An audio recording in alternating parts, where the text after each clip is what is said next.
السلام علیکم ورحمۃ اللہ وبرکاتہ۔ آپ کا استقبال ہے غوث شیخ ٹی وی یوٹیوب چینل میں۔ آپ حضرات کی خدمت میں ایک درخواست ہے کہ جو لوگ ابھی تک ہمارے اس چینل کو سبسکرائب نہیں کیے تو اسلامی معلومات، اصلاحی بیانات اور دینی مسائل کے جاننے کے لیے سب سے پہلے ہمارے اس چینل کو سبسکرائب کریں اور ثواب کی نیت سے دوسروں کو شیئر کرے اور ہماری ہمت افزائی کے لیے لائک اور کامنٹ ضرور کرے، اور قابل توجہ باتوں کی طرف ہمارے پرسنل نمبر 7386436842 پر نشاندہی کریں۔ جزاکم اللہ احسن الجزا۔ قابل احترام معزز سامعین اور میری دینی و اسلامی ماں اور بہنوں، السلام علیکم ورحمۃ اللہ وبرکاتہ۔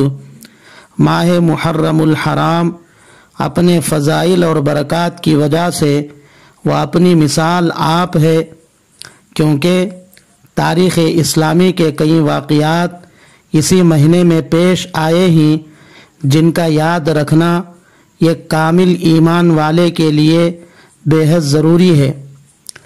کل کے عنوان سے اتنی بات تو سمجھ میں آ چکی ہے کہ ماہ محرم الحرام اسلامی سال کا پہلا مہینہ ہے، اور آج کی تقریر کا خلاصہ یہ ہے کہ مسلمانوں کے لیے تاریخ سن ہجری کا آغاز بھی ماہ محرم ہی سے مقرر کی گئی ہے۔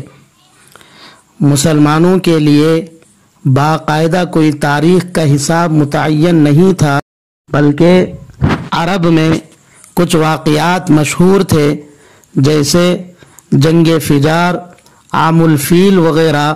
انہی واقعات کی بنیاد پر اہل عرب تاریخ کا حساب لگا لیتے تھے۔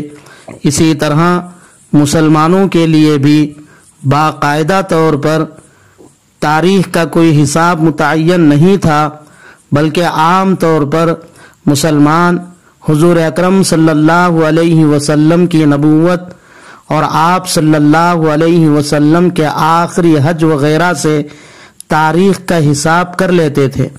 لیکن جب خلیفہ ثانی حضرت عمر فاروق رضی اللہ تعالی عنہ کا دور خلافت آیا اور فتوحات کا سلسلہ بڑھا، اور عرب کے علاوہ دیگر عجمی ملکوں میں بھی باقاعدہ اسلامی حکومت قائم ہو گئی، تو انفرادی، اجتماعی، سرکاری اور حکومتی سطح پر اس بات کی ضرورت محسوس ہونے لگی کہ مسلمانوں کے لیے باقاعدہ کوئی سن اور تاریخ متعین ہونا چاہیے۔ اس لیے امیر المؤمنین حضرت عمر فاروق رضی اللہ تعالی عنہ نے صحابہ اکرام کو بلوا کر اسلامی تاریخ اور سن کے مقرر کرنے کے سلسلے میں مشورہ کرتے ہوئے رائے طلب کی، اور مشورے میں صحابہ اکرام کی مختلف رائے سامنے آئیں۔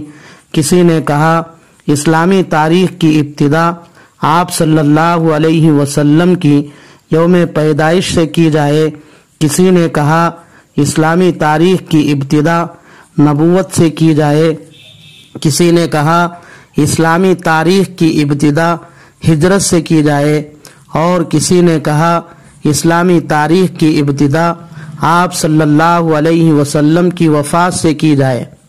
مشورے میں بعض صحابہ کی رائے پر اعتراض بھی ہوئے۔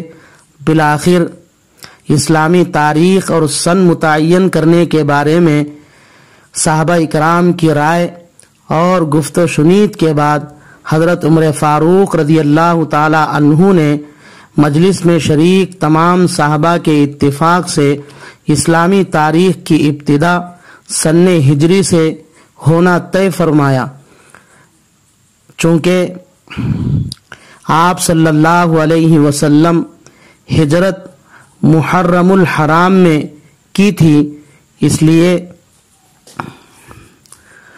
مسلمانوں کے لیے اسلامی تاریخ کی ابتدا بھی سن ہجری سے شروع کی گئی۔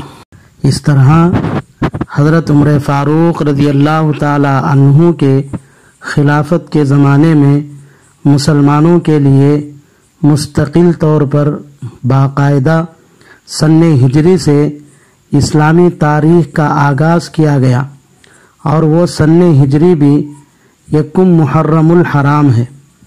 معزز سامعین، سال کے 12 مہینے اللہ کی طرف سے متعین ہیں، اور 12 مہینوں کی ترتیب بھی اللہ ہی کی طرف سے متعین ہے۔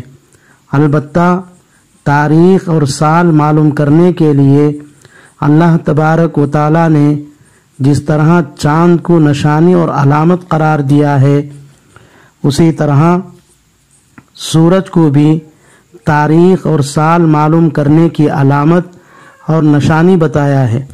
اس لیے تاریخ اور سال کا حساب کرنا چاند اور سورج دونوں سے جائز ہے، لیکن اللہ نے اپنے احکام کے لیے چاند کے حساب کو پسند فرمایا ہے، جیسے روزہ، حج، زکوٰۃ وغیرہ۔ اس لیے مفتی محمد شفیع عثمانی صاحب رحمۃ اللہ علیہ نے لکھا ہے کہ چاند کی تاریخ کا یاد رکھنا فرض کفایہ ہے۔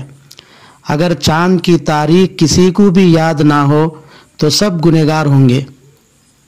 رہا سورج کی تاریخ کا استعمال کرنا، یعنی غیر اسلامی تاریخ کا یاد رکھنا اور اس کا استعمال کرنا، اسلامی تاریخ کو بالکل بھلا کر غیر اسلامی تاریخ کا استعمال کرنا جائز نہیں ہے۔ البتہ اسلامی تاریخ یاد رکھتے ہوئے اگرچہ غیر اسلامی تاریخ کا استعمال جائز تو ہے، لیکن اللہ کی سنت اور سلف صالحین کے طریقے کے خلاف ہونے کی وجہ سے بلا ضرورت اور بغیر مجبوری کے مناسب نہیں ہے۔ یہاں رک کر تھوڑا غور کیجئے کہ ہم میں سے کتنے مسلمانوں کو اسلامی تاریخ یاد ہے اور کتنے مسلمان اسلامی تاریخ استعمال کرتے ہیں۔ عوام کو چھوڑیے، حفاظ، علماء، مساجد اور مدارس والوں کا کیا حال ہے کہ وہ اسلامی تاریخ کا استعمال کہاں تک کرتے ہیں۔ اس لیے اس موقع سے میں 2 گزارشات کرتا ہوں۔ پہلی گزارش عوام سے ہے کہ عوام کی خدمت میں میری یہ درخواست ہے کہ آپ جس طرح غیر اسلامی انگریزی تاریخ یاد رکھنے اور اس کو استعمال کرنے کا اہتمام کر رہے ہیں، اس سے کہیں زیادہ آپ مسلمان ہونے کا تقاضا ہے کہ آپ اسلامی تاریخ کو یاد کریں اور اس کو استعمال کریں۔ دوسری درخواست مساجد کی کمیٹی اور مدارس کے ذمہ دار حضرات سے ہے کہ اللہ نے ان کو دینی خدمات کے لیے منتخب فرمایا ہے، تو وہ اپنا دینی اور اخلاقی فریضہ یہ سمجھے کہ روز مرہ میں اسلامی تاریخ کا لحاظ رکھے، اس لیے اسلامی تاریخ کو استعمال بھی کرے، اور مساجد کے ذمہ دار حضرات، اسی طرح مدارس کے ذمہ دار حضرات اپنے اساتذہ اور دیگر خدمت گزاروں کی تنخواہیں اسلامی تاریخ کے اعتبار سے دینے کی کوشش کرے۔ اللہ سے دعا ہے کہ اللہ تبارک و تعالی اسلامی تاریخ کو یاد رکھنے اور اس کو استعمال کرنے کی اللہ توفیق عطا فرمائے۔